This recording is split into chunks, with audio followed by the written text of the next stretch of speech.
pagar, tepat sekali. Kalau bangunan fisik dalam konteks sejarah kita bisa langsung lihat.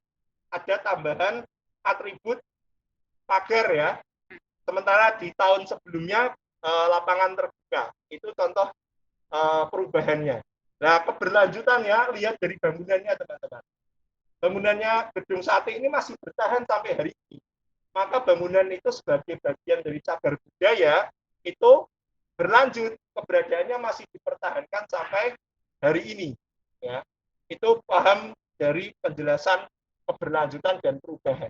Perubahan dilihat dengan melihat gambar yang tertera di sini. Ya, tambahan apa yang ada di sini.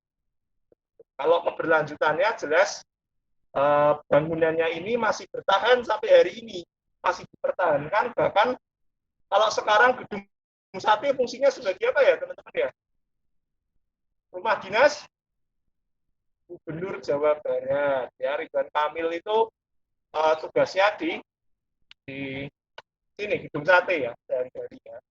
Kalau rumah dinas Gubernur Jawa Tengah di mana ya teman-teman ya? Ayo, nah kita takoni di sini alumni Dominico Savio. Seberangnya Tugu Muda itu ada namanya gedung apa? Wisma apa? Wisma? Ngawur sama ayo Dominico, Wisma? Depannya apa? Wisma Perdamaian, Pak. Nah, Wisma Perdamaian saya jawab apa? Noel. Noel ya, Wisma Perdamaian. Tepat sekali Noel. Ya, Wisma Perdamaian ya. Yuk kita ingat-ingat lagi wilayah Tugu Muda. Seberangnya Tugu Muda. Masuk Jalan Imam Bonjol itu ada gedung lantai 8 tempat ada perpustakaan Kota Semarang sama kantor-kantor miliknya pemerintah Kota Semarang. Namanya gedung apa? Di ujung jalan. Seberangnya Wisma Perdamaian.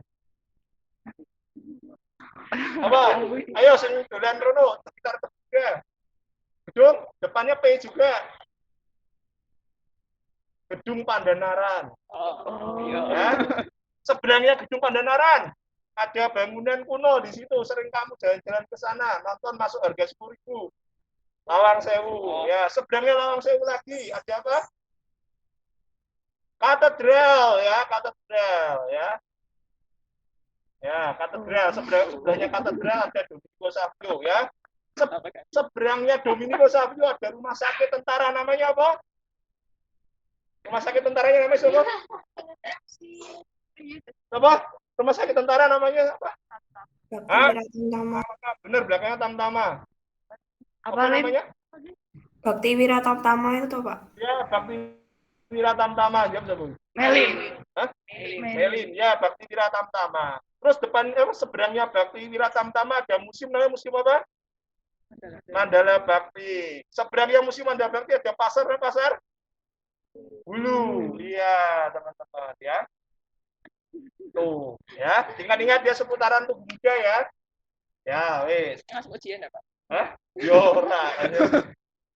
Belakangnya Dominico ada apa? Gunung Rintik. Iya, Gunung Rintik ya, kuburan berkota ya. Jabulnya aja. Adri. Oh, ora tau dolan iki kita. Ya. Bukan tuh, Pak. Iya, enggak dosa, tapi dosa aja enggak bisa jawab. Oke, lanjut nomor 42 ya. 42, catat ya teman-teman ya, toleransi yang paling terlihat adalah kalau Banten ini kan coraknya Islam. Tetapi memberikan kesempatan kepada pedagang Tionghoa untuk kemudian mendirikan salah satunya kelenteng ya teman-teman. Ya, maka di sepanjang wilayah pelabuhan itu selalu ada wilayah pecinan teman-teman. Ya, pecinan yang kemudian mendapatkan perlindungan demikian rupa sehingga mereka bisa bertahan sampai hari ini. Ya, di Semarang jelas kelenteng ada berapa di pecinan Semarang jumlahnya? Ayo sing terus mau pecinan, piro kelenteng jumlahnya? Malah tinggal Laurentius Andri malah. Ayo, piro Andri? Enggak tahu. Berapa? Pen? Ini apa? Tea berapa? Berapa jumlahnya? Masa nggak ngerti itu? Atas 5. 9 enggak sih, Pak? Di bawah 10. Berapa? 9. Oh, 9. Enggak ada 9. 8, Pak. 6. 8 ya, 8. Yang tusuk sate ada berapa kelenteng? Letaknya tusuk sate. di ujung jalan keluar loh. Paham nggak? Tusuk sate ini. Oh, Berapa? Nggak kelihatan. Tusuk sate. Jadi kalau di jalan itu langsung itu depan kelenteng itu ada ke jalan utama. Berapa jumlahnya yang tusuk sate kelenteng di Kota Lama? Di Kota Lama Cikinan. Berapa buah? Dari 8 berapa buah? 4. 2. Dua. Yang paling kelihatan di dekat Pasar Gang Baru. Ada satu itu. Terus sama di dalam di Gang Cile. Gang Cile itu masuk ke Gang Baru itu di ujung jalan itu ada. Pernah tahu? Dicek ya nanti ya. Ada 2. Kelenteng ada 8. Pindah maju ke depan nggak apa-apa. Nggak apa-apa. Iya, Pak. Ya. Ya, teman-teman ya. Oke. Oke, baik. Kemudian berikutnya di nomor 42 ini juga ada tokoh di Kerajaan Banten yang mendapatkan tugas sebagai arsitek dari Masjid Agung Banten. Namanya ini Jan Sardil. Ya, ini tokoh arsitek orang Belanda yang mendapatkan tugas dari Sultan Banten untuk membangun masjid yang coraknya sangat Eropa sentris banget. Di Banten masih ada sampai sekarang. Dibangun sejak abad ke-19. Tokohnya namanya ini, Dancar. Tuh. Catat ya. Baik, ya 42 jelas ya teman-teman ya, ada kelenteng ya, tinggalan pecinan ya, komunitas pecinan yang dihidupi oleh Sultan Banten. Sekaligus ada tokoh ini yang diminta tolong untuk membangunkan Masjid Agung Banten. Bagian dari adaptasi budaya barat ya, wilayah Banten yang sangat Islam. Nomor 43, ini materi banyak ya, pangan ya. Ini suka tanya. Baik ya. Baik, kita lihat pertanyaannya, mengapa pemerintah Jepang akhirnya membubarkan ketiga organisasi ini? Ada Gerakan 3A, ada Putra, ada Jawa Bokokai. Ya. Permasalahannya adalah para tokoh nasionalis kita, terutama Soekarno dan kawan-kawan, itu di 3 organisasi ini teman-teman, itu malah menjadikan tempat untuk mengkoordinasi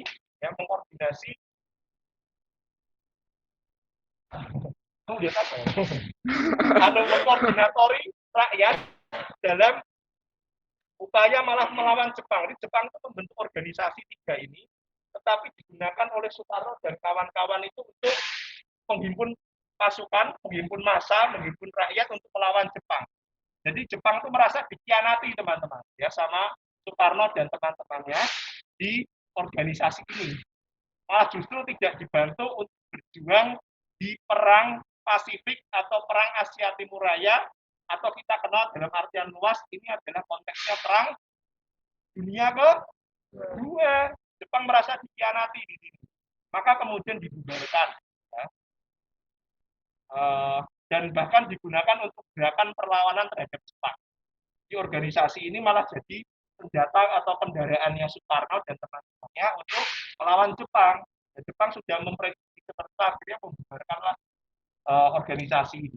Ya. Yang pertama ini ada Gerakan 3A.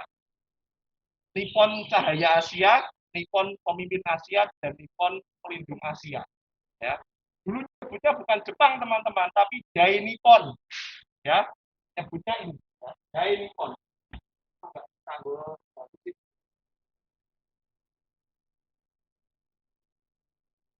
Namanya dulu nyebutnya bukan Jepang, tapi Dai Nippon. Pemerintah Kekaisaran Jepang yang itu nyebutnya Dai Nippon. Kalau penggunanya anak-anak IPA-nya Nippon Pen, Pak. Ya, lah ya. Gue gampang ngiling-ngiling nama lainnya Jepang. Ya. Gerakan 3A. Kemudian Putra. Putra itu singkatan Pusat Tenaga Rakyat. Di situ ada tokohnya namanya 4 rangkai, teman-teman. Yang pertama itu Soekarno. Yang kedua ada Muhammad Hatta. Yang ketiga ada siapa? Apa? Mas Rangke siapa lagi? Dua lagi siapa? Ya, Ki Hajar Dewantara atau nama Jawanya siapa? Suwardi Suryaningrat. Ya, tepat sekali ya.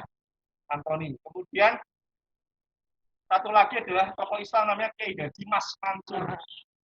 Ya, ada 4 rangkai di masa pendudukan Jepang di organisasi namanya PUTRA, ya, Pusat Tenaga Rakyat. Tuh, ya, nomor 43 oke. Nomor 44 jelas ini adalah Jenderal Sudirman, tepat sekali. Ya, Jenderal Sudirman. Siapin ya, nanti jawab ya. Nah, Jenderal Sudirman, ya, seorang tokoh awalnya dia itu guru, teman-teman. Guru di organisasi Islam bernama Muhammadiyah. Guru SD dulu, ya. Kemudian ketika Jepang masuk, dia bergabung dengan PETA, Pembela Tanah Air. Ya, itu organisasi militer bentukannya Jepang. Tujuannya untuk membantu Jepang menghadapi Amerika di perang Pasifik. Tetapi karena Jepang sudah terlanjur kalah, maka anggota-anggota PETA itu kemudian bergabung dengan TKR, Tentara Keamanan Rakyat. Nah, si Sudirman ini kemudian gabung dengan perwira PETA. Kemudian apa yang terjadi dengan Sudirman?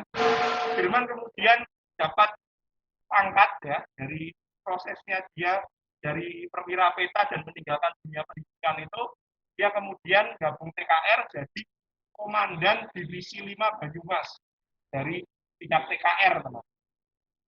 Nah, karirnya melejit setelah dia berhasil menang di pertempuran Ambarawa di tahun 1945. Dan puncak dari pertempuran Ambarawa itu di tanggal 15 Desember tahun 1945. 15 Desember oleh tentara Angkatan Darat kita diperingati sebagai Hari Infanteri. Catat ya. Ya, perintah takoni Hari Infanteri rak mudeng ya, bangetan ya. Pertempuran 5 hari. Ya. Nah, kemudian Sudirman jadi panglima besar tentara kita. Ya, TNI itu panglima besar pertamanya adalah Sudirman.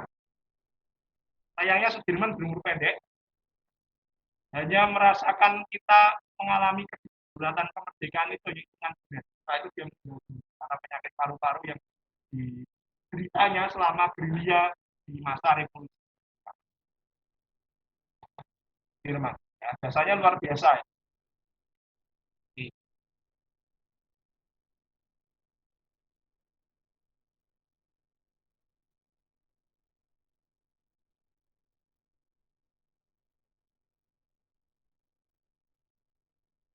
Di masa Orde Baru kok bisa mati suri? Teman-teman harus ingat, di tahun 1974 ada peristiwa yang namanya malari. Malapetaka 15 Januari. Masih ingat terjadinya apa teman-teman di sana? Malari apa yang dibakar? Yang dibuat kerusuhan di mana titiknya? Di Pasar Senen, Jakarta, teman-teman. Darah dibakar ya, produk-produknya Jepang dimusnahkan ya. Kalau saya tahu hadir di situ, tak ambil motornya ya, jangan tak musnahkan ya. Tak pakai itu kemudian tak jual ya, gitu. Kemudian selain penjarahan dan sebagainya menolak Perdana Menteri Jepang Kakui Tanaka ya, yang hadir di tanggal dekat dengan tanggal 15 Januari tahun 1944. Nah, teman-teman, kemudian setelah bisa dipadamkan peristiwa malari itu, kemudian pemerintah di tahun 1978 itu mengeluarkan namanya kebijakan NKK-BKK. Masih ingat ya? Normalisasi kehidupan kampus garis miring Badan Koordinasi Kemahasiswaan yang kemudian membatasi masa kuliah kita hanya sejauh berapa tahun, teman-teman? Berapa tahun? 7 tahun atau 14 semester. Tambah setahun lagi bagi yang cuti hamil. Ya, jadi ada 16 semester yang boleh diberikan pada seluruh PTN dan PTS di Indonesia. Ya, kalau sampai kamu pakai seri plus 1 tahun itu ya kebangetan. Karena kamu harus jatahnya 7 tahun terus, kamu masih tambah setahun lagi. Biasanya penyelamatan gitu. Dikasih SQ itu baru tahun ke-8 itu SP kedua tuh nggak Kalau yang sudah ketiga ya berarti kon tidak sekolah. DO berarti ya. Nah, itu. Anak Loyola banyak yang DO, Pak. Oh, banyak. Dengan kaget yang nggak lulus sekolah. Maka pesannya Pak jurusan fisik terus ke rampung ya. Rampung ke selesai sekolahnya ya. Itu dari jasa orang belum tinggal jualan, tinggal proyekan dan sebagainya. Ya. Itu. Oke, teman-teman. Itu yang urean. Sekarang kita masuk yang ABC ya. Yuk kita pindah ke atas. Ke atas kiki, orang maksudnya yang di rumah itu nyetrol ke atas, jangan ke atas ke sana. Kalau kamu masuk ke sana, panas enggak? Mukanya kalau nggak ada asap panas.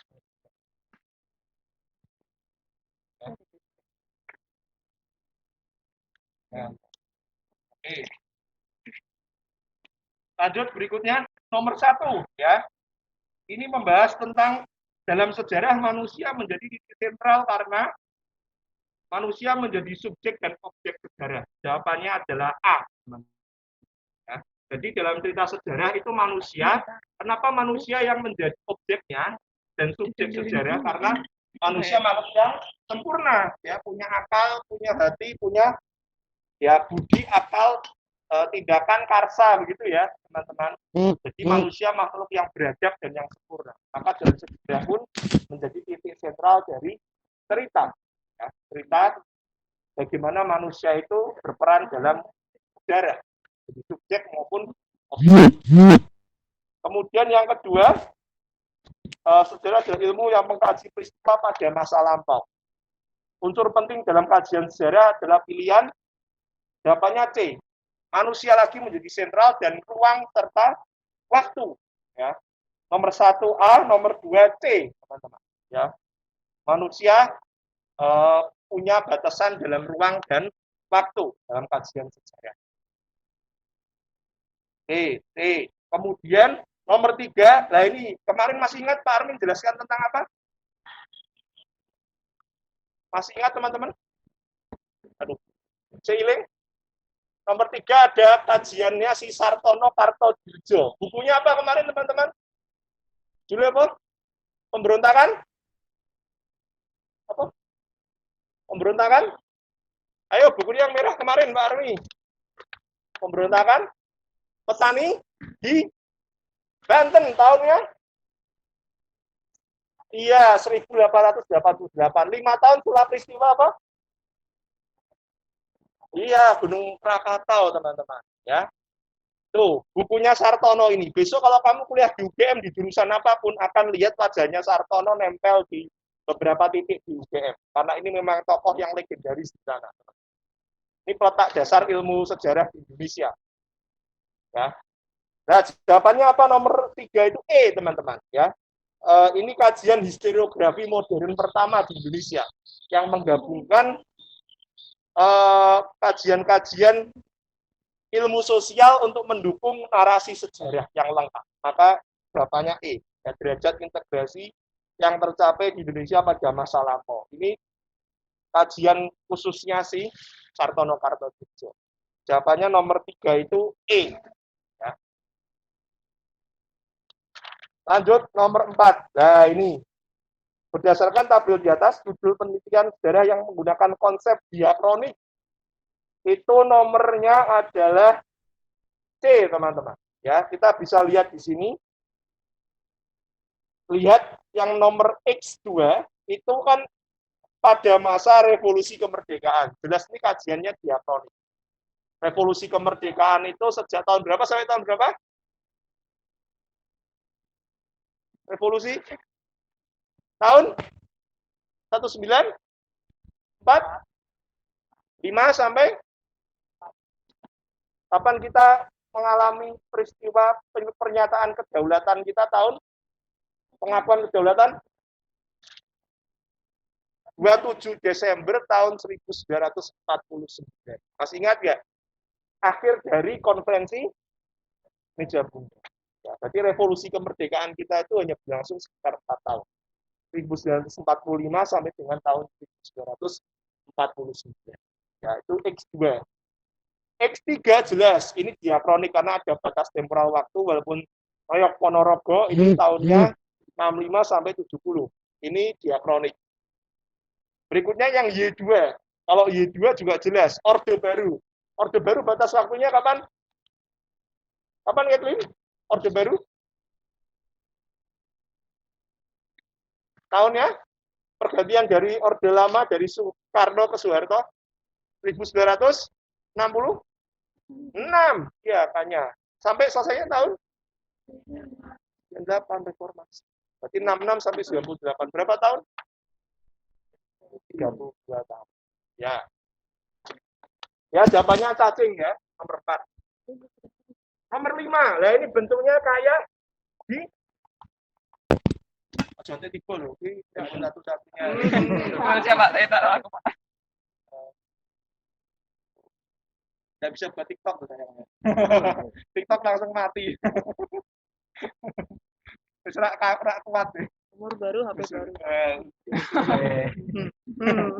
Minta paten, Pak. Iya. Besok ganti besok ya. Biar bisa TikTok ya. Nomor 5. Nomor 5 ini bentuknya hampir sama kayak tembalang di undip, teman-teman. Perubahan yang paling jelas adalah B, lingkungan fisik. Ya, nomor 5 itu B, teman-teman. Jadi UGM itu pindah dari awalnya itu di tengah kota, ya. Kemudian pindah ke desa namanya Catur Tunggal di Sleman itu. Kemudian berubah semua, teman-teman. Ya, kayak di Tembalang itu dulu Pak Armi sering ketemu sama garangan atau musang ya. Sekarang sudah nggak ada musang. Musang ada di sate sekarang ya. Dulu sering lewat di tengah jalan gitu, naik ke pohon gitu ada. Ya, ular itu masih banyak. Sekarang sudah nggak ada. Ya. Semuanya jadi warteg. Ularnya di warteg ya, teman-teman. Sate ular sekarang. Sudah berubah ya. Tembalang, kemudian sekarang ya Gunung Pati, UNES itu juga berubah. Sama seperti ceritanya ini. Kemudian di Jawa Barat UI ya Depok itu juga berubah sama, teman-teman. Beji Margonda itu sekarang jadi dulu tempat masih banyak tanaman ketela, masih banyak kebun buah ya, sekarang sudah jadi perumahan desa ya, di Depok Jawa Barat. Kemudian kalau pada Jalan Bandung itu ada wilayah di Lembang Jawa Barat, teman-teman. Kampusnya yang kedokteran itu kan di Lembang ya, bukan di kota Bandung. Lanjut nomor 6. Nah, ini nomor 6. Menarik ini ya. Ini arca ini, kalau lihat bangunan megalitikum seperti ini, itu tempatnya di nomor A, teman-teman. Torelindu. Torelindu itu di Poso, Sulawesi Tengah. Itu di wilayah ya Sulawesi Tengah, di Pulau Sulawesi, teman-teman. Jawabannya nomor 6 itu A. Nah, kaitannya sama ini, teman-teman. Pak Armi mau nyambung cerita. Di Indonesia, itu hanya ada 5 jurusan arkeologi. Nah, kalau kamu belajar arkeologi yang manusia purba di zaman megalitikum, itu ya di Sulawesi Tengah ada kampus negeri namanya Universitas Tadulako. Ya. Kalau mau belajar kayak gini, adanya di sana. Kemudian, Pak, ya kalau yang di Jawa gimana, Pak? Kamu kalau di Jawa belajar tentang manusia purba megalitikum kayak gini, percuma. Kamu ke UI barang itu ya percuma karena nggak punya pakar tentang bangunan kayak gitu. Di UI itu pakarnya Hindu Buddha. Maka kalau kajian tentang candi itu pasti akan arahnya ke UI. Kalau ke UGM itu bangunan-bangunan Islam, teman-teman. Masjid, makam, begitu. Ya. Terus sudah ada 3 ya. Adulako, UI, UGM, kemudian satu lagi di apa?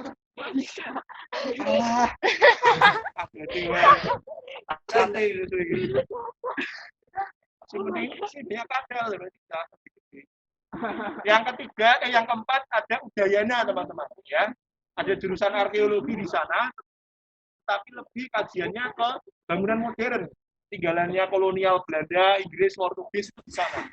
Ya, sementara sisanya yang kelima itu ada di Hasanuddin. Hasanuddin itu berarti di kampusnya di Sulawesi Selatan. Kamu kalau masuk arkeologinya Hasanuddin dapat sertifikat nyelam karena kajiannya mereka arkeologi bawah laut. Ya, jadi kalau kamu menghitamkan kulit ya silakan kuliah di sana ya, arkeologinya arkeologi bawah laut. Jadi spesialisasinya untuk bongkar kapal-kapal karam dan sebagainya seperti itu.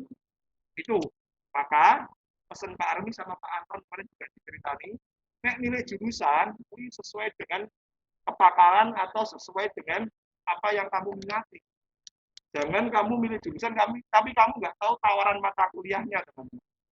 Maka kemarin kantor minta tolong dicek mata kuliah toh, tawaran mata kuliah sudah diminta toh. Nah, tujuannya apa? Biar kamu nggak salah milih kampus, teman-teman. Karena salah milih kampus, yuk kamu sama aja nggak berkembang, hanya dapat kulit luarnya doang. Gitu.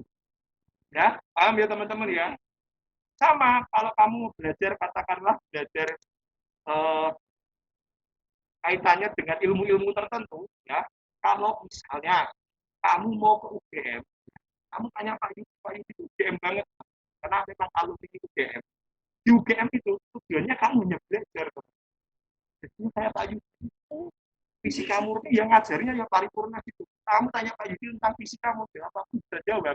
Ya itu bentuknya alumni UGM kayak gitu. Cerdas, pinter, itu bentuknya UGM. Ya maka idealnya seperti Pak Yudi, kalau kamu lulusan UGM ya Pak Yudi, cerita apa saja tentang ilmunya dia, ya. Beliau itu bisa cerita panjang lebar tentang fisika, ya. Ya kayak gitu bentuknya UGM. Belajar, tugasmu hanya belajar. Terus kalau kamu ke Undip, semua jurusan Undip itu apapun, bahkan kedokteran ya, itu akan masuk jadi apa? Birokrat, PNS, dokter puskesmas, misalnya, akan arahnya ke sana nanti. Ya toh, nerak ya jadi tukang vaksinasi, nerak jadi apa? Penyuluh KB gitu, barang yang KM-nya gitu. Memang arahnya ke sana. Undip itu mengarahkan semua mahasiswanya itu jadi birokrat nanti. Bener, nggak bohong Pak Armi. Lihat kurikulumnya, kelihatan banget itu kurikulumnya pemerintah oriented banget. Kamu diarahkan besok ikut tes TPNS. Itu modelnya Undip seperti itu. Mulai dari hukum sampai kedokterannya itu sama. Ya, penghuni semua Jawa Tengah itu orang-orang Undip. Ya. Mulai dari perawat sampai mantri sunat barang itu mau dipakai. Ya, itu modelnya seperti itu. Nek bener-bener sinau tenan itu menjadi ilmuwan tenan. Kayak Pak Yudi, PM. Kita semuanya belajar. Itu. Nek UI Pak, ya oke boleh channeling itu. Hubungannya sama pusat. Biasanya kajian-kajiannya yang hubungannya sama politik gitu. Kebijakan kesehatan nasional ya kayak gitu. Kang pikir tapi mikirnya yang makro, tipikalnya seperti itu. Masuk ekonominya juga ekonomi makro. Mikir APBN, mikir minyak, mikir gitu lah itu. Tuh, akan dari sih ya. Jadi kue salah kalian. Kalau di Undip otomatis gitu. Arahnya. Kurang mungkin kemudian besok aku ya jadi wirausaha ya orang mungkin. Yang PNS ya teman-teman yang daftar berapa ini? Dosanya mesti takut dulu. Pasti karena arahnya mereka ke sana. Ya. Gitu teman-teman.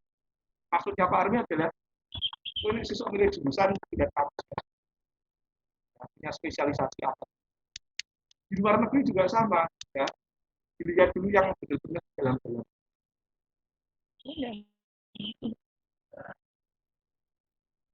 Lanjut ya. Yang di rumah lanjut ya, paham ya?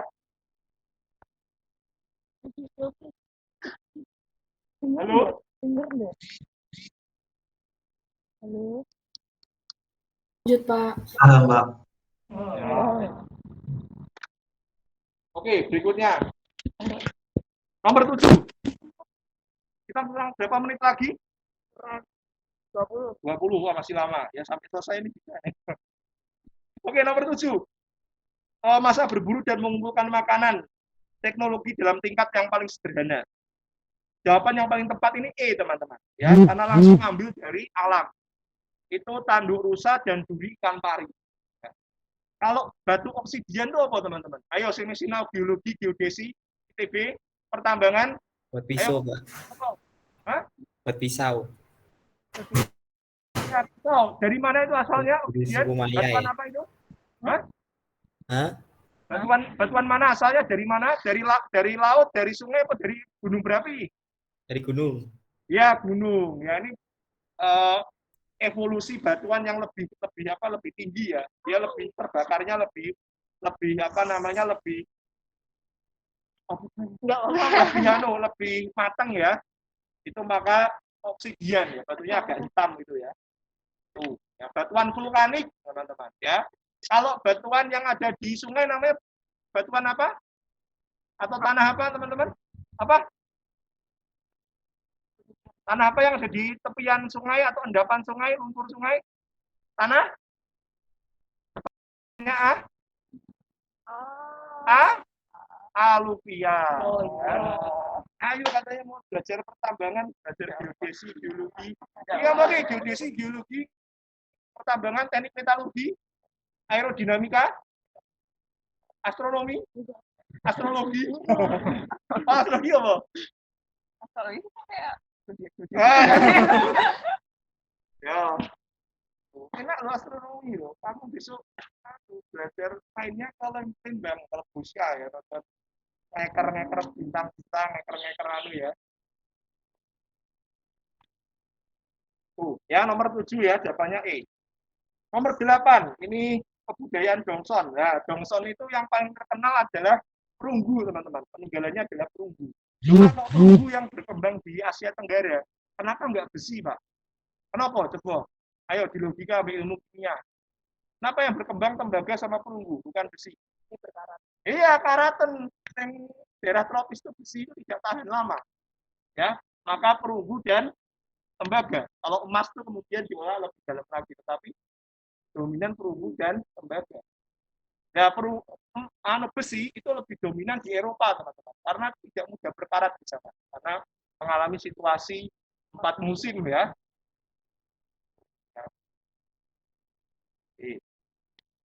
Itu ya. Ini terus kemudian tinggalannya apa? Jawabannya A, Moko dan Nekara. Moko Nekara itu bentuknya seperti anu ya, kuali apa kayak dandang gitu ya, teman-teman ya. Yang ukurannya kecil itu namanya moko. Ada hiasannya, biasanya digunakan kalau nggak mas kawin ya digunakan untuk upacara-upacara adat.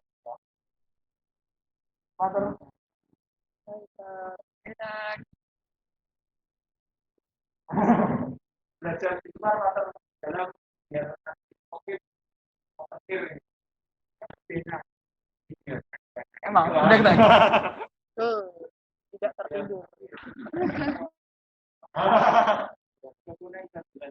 Oh iya terus nanti terus. ya tak Ya wes. Ya itu ya. Sampai mana tadi? Dongson ya, Dongson ya, perunggu. Ya. Ada kapak corong, nekara, muku. Yang gede itu nekara, teman-teman. Yang muku itu kecil. Bentuknya dandang lebih kecil. Ya. Kalau kepanasan pindah dulu tuh, pindah sini. Maju gak Sehat, apa-apa. Hah? Nomor 9. 9 itu proses masuknya pengaruh ajaran agama Hindu Buddha di Indonesia. Ya. Itu nomornya adalah Dadu. Ya.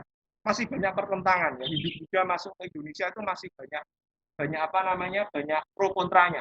Ya, kalau ngomong teorinya kan ada 5 ya. Teori yang ikutan dengan pengkastaan. Dari kasta apa? Paling atas apa kastanya di agama itu? Brahma ya. Brahma itu orangnya, tapi kalau anu nyebutnya Brahmana ya. Brahmana, kemudian Satria, Waisya, dan Sudra. Kemudian tambahan teorinya ada teori arus balik. Arus balik itu ceritanya bahwa pelajar yang ada di Nusantara kemudian belajar ke India, dari India pulang menyebarkan agama Hindu dan Buddha. Ya.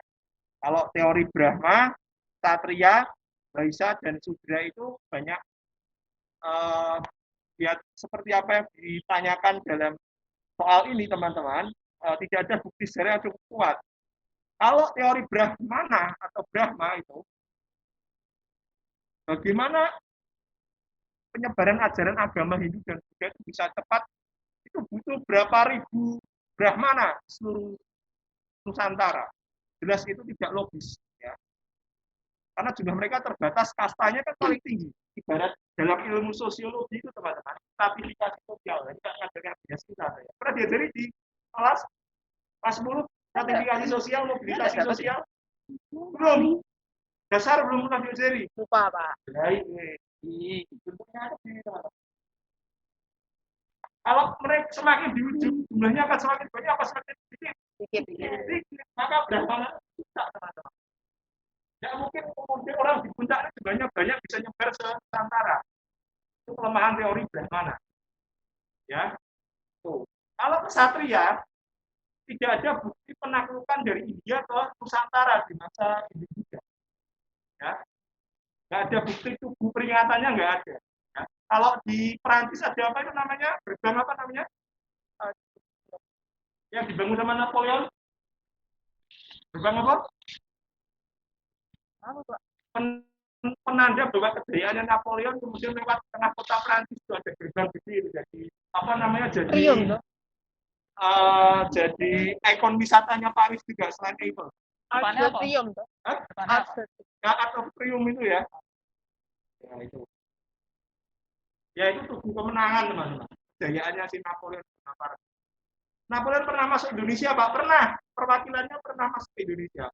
Kalau kamu main ke Museum Radia Pustaka di Surakarta, itu ada vas bunga tinggalannya si Josephine. Josephine itu istrinya Napoleon untuk Raja Josephine itu istrinya Napoleon, dia tinggali satu vas bunga gede. Ya akhirnya bunganya diawetkan gitu ya. Itu dari Eropa langsung untuk istrinya Pakubuwono berapa ya? ke-5 atau ke-6 gitu. Diberi kenang-kenangannya kerajaan. Bagus, pasukan bagus. Itu harganya sampai triliunan katanya. Anak asli dari bikinannya keluarganya Napoleon. Jadi kita ada pustaka. Masuk itu ada gede. Ada fotonya Pak Rudi.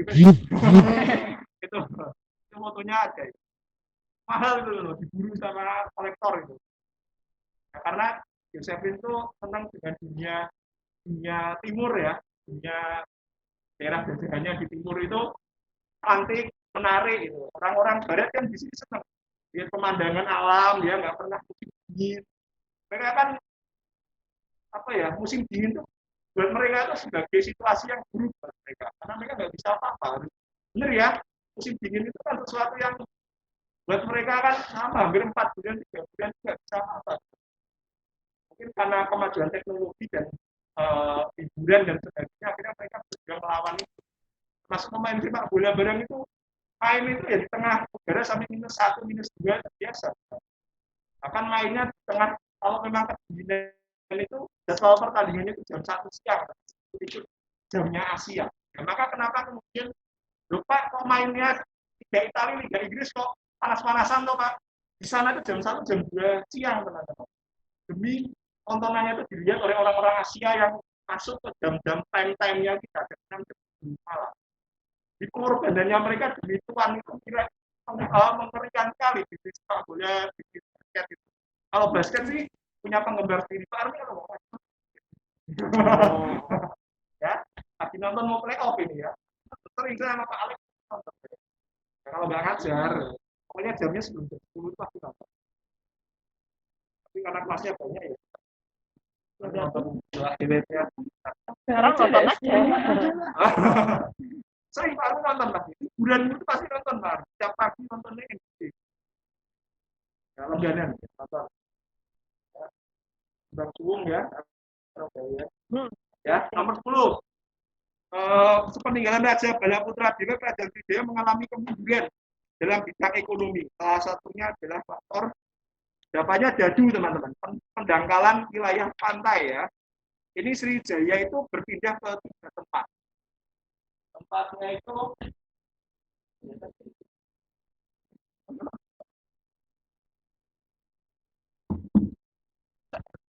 ada pelabuhan Sriwijaya itu ada 3 teman.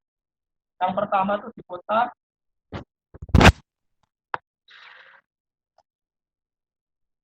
sungainya namanya sungai apa? Ya, ini satu.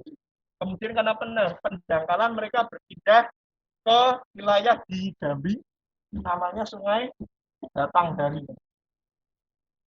Nah,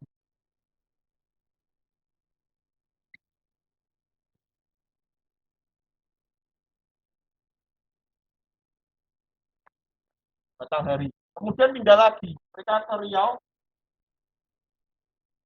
namanya Sungai Kampar. Ada 2 pemisahnya ya, Kampar kiri dan kanan. Bukan Kampar ya.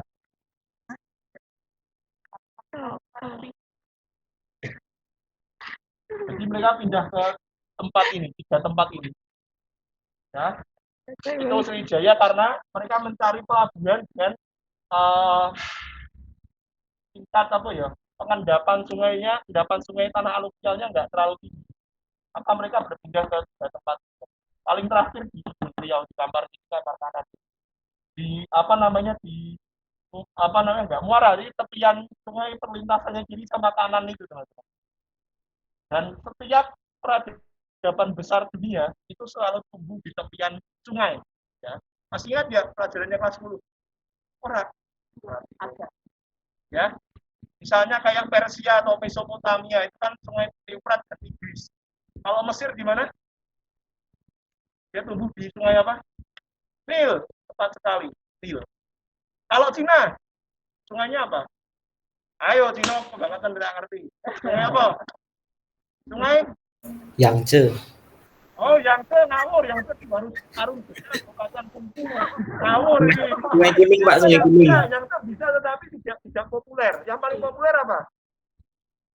Nek Yangtze tak salah ke Yangtze. Yangtze siapa yang jawab tadi? Noel. Bukan Yangtze, satu lagi. Dia warnanya kuning, teman-teman. Sungai apa namanya? Iya, Sungai Kuning. Oh, Atau nama Cinanya apa? Yang Ngawur, Yangtze kok Sungai Kuning. apa? Ayo, jenenge apa? Guanghu tau Pak? Apa? Guanghu.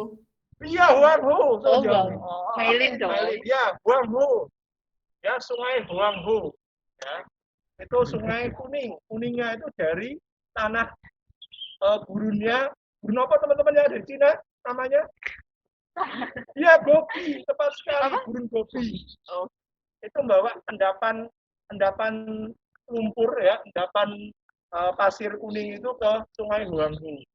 Sungai Kuning Huanghu itu. Kalau Yangtze nggak iso, Yangtze ki Arung Jeram itu gue kungfu ya, latihan jet li, latihan ya, tak iso ya, Mung Pehung ya, tak iso ya, alung barang li, tak iso ya.